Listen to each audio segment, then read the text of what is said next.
പ്രവാചക സ്തുതി നിറയുന്ന ദഫ്മുട്ട് വേദി. ദഫിന് പാട്ടൊരുക്കുന്നത് കരിവള്ളൂർ വാച്ചവാദ്യാറില്ലത്തെ ഉണ്ണി നമ്പൂതിരി.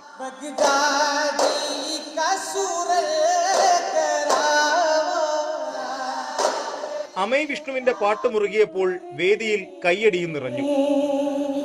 ഉണ്ണി നമ്പൂതിരി ദഫിന് പാട്ടുകാരനായ കഥ കൂട്ടുകാരൻ ഷാഹിം പറഞ്ഞു. ഓൻ്റെ ഫസ്റ്റ് വേറെ ഏതോ ഒരു പാട്ട് പാടിയ കേട്ടപ്പോൾ നമ്മ ഓനെ ഇതാക്കി. പിന്നെ ഓന് പിന്നെ ഇൻട്രസ്റ്റ് ആയി. പിന്നെ എല്ലാ ദിവസവും പ്രാക്ടീസിനും എല്ലാം വരലുണ്ട്. കറക്റ്റ് ഓൻ്റെ കറക്റ്റ് ഓനെ തന്നെ ചെയ്യലുണ്ട്. വീട്ടിൽ നിന്നിട്ട് ഓൻ കുറേ നോക്കി പഠിക്കലുണ്ട്.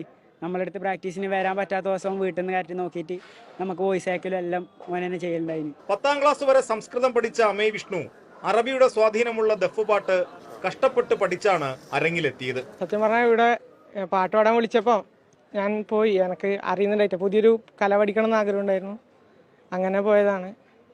പുതിയൊരു കല പഠിച്ച് സംസ്ഥാനത്തെത്തിയ സന്തോഷം. കണ്ടതിൽ വെച്ച് ഏറ്റവും നല്ലതായിരുന്നു. നമ്മളെ സദസ്സിൽ ഇങ്ങനെ പിടിച്ചിരുത്തി തന്നെ പറയാം. ഒരു കോരിത്തരിച്ചിട്ട് നമുക്ക് തന്നെ ഒരു സങ്കടം വരുന്ന ആയതുണ്ടായിട്ടുണ്ടായിരുന്നു. ഇതിൽ പിന്നെ മതവും ജാതി ഒന്നുമില്ലല്ലോ, പാട്ടല്ലേ, കലോത്സവമല്ലേ.